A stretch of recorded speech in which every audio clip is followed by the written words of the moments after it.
President Trump has already admitted he spoke with Zelensky about Joe Biden and his son Hunter. Hunter Biden, as you may know, served on the board of Ukraine's largest private gas company, whose owner was investigated by Ukrainian prosecutors for possible corruption. Hunter Biden was not accused of any wrongdoing in that investigation. Joining me now, former U.S. Ambassador to Russia, Michael McFaul, and former Special Assistant to Obama and MSNBC national security analyst, Ned Price. Gentlemen, it's great to see both of you. Ambassador, for anybody who might not be clear on why it's a big deal, if indeed a foreign power was asked to investigate any American citizen, let alone a political opponent, can you explain the significance of that?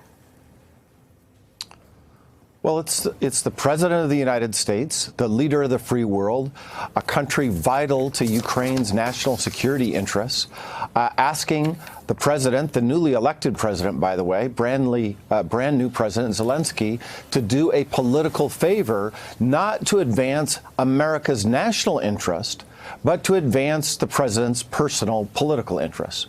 That's wrong, and it puts President Zelensky in an extremely precarious position. Remember, they rely on us to deter Russia, which occupies part of their country right now, is helping to fight a war in eastern Ukraine.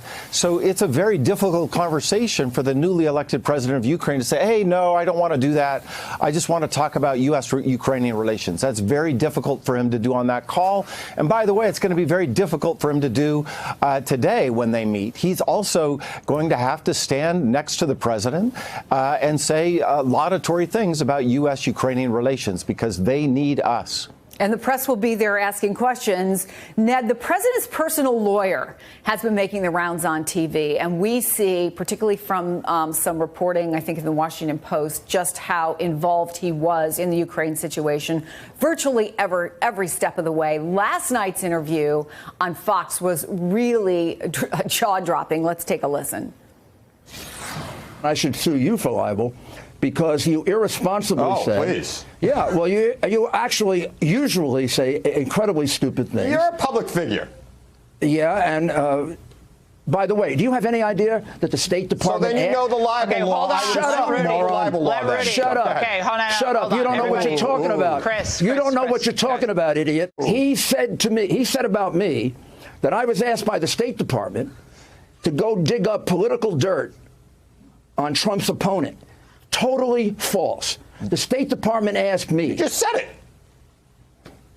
No, I didn't. You did, you liar. Just you finish. did. Just let him Tell finish, him, then you can respond. Turn him off so I can speak. Okay, I do not want to be interrupted. Let's just let Rudy speak, and then we can... From that serial liar. Ned, can you explain how highly irregular it is that the State Department would ask a private citizen, Rudy Giuliani, to do this kind of work? Does this make any sense?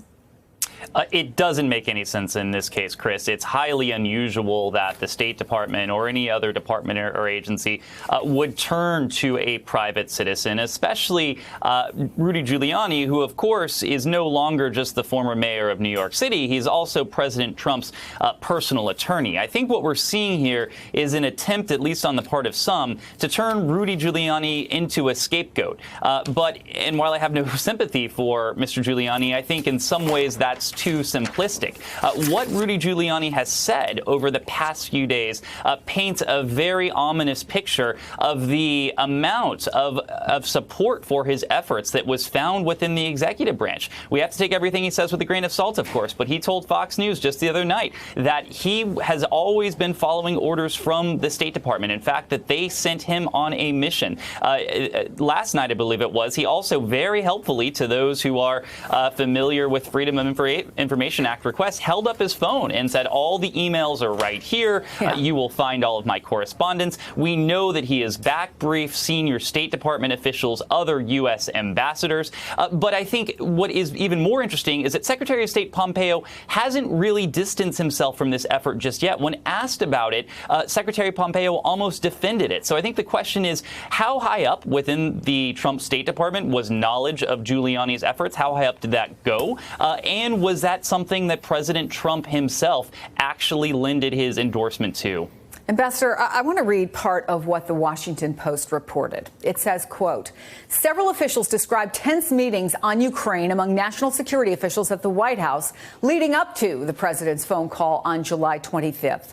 Sessions that led some participants to fear that Trump and those close to him appeared prepared to use U.S. leverage with the new leader of Ukraine for Trump's political gain. And now we're going to see actually at least the report on what actually happened in that call. We have people who listened in on the call who presumably will talk to the various committees in Congress. What do you make of that? Well, I think, number one, it underscores just how broken the interagency process is, the process of that the National Security Council usually runs. Remember, I also worked at the NSC for 3 years, in the first 3 years of the Obama administration. And anytime you would have a presidential call with a foreign leader, you would run a process to say, what are we seeking to achieve here? It's obvious to me, reading this excellent reporting from the Washington Post, by the way, that many foreign policy officials, professionals, disagreed with what was happening. They probably knew, they most certainly knew about what Mr. Giuliani was doing. And I just want to underscore what Ned said. This is crazy that somehow he is intervening in these affairs. They were trying to clean it up and it didn't work. Hey there, I'm Chris Hayes from MSNBC. Thanks for watching MSNBC on YouTube. If you want to keep up to date with the videos we're putting out, you can click subscribe just below me or click over on this list to see lots of other great videos.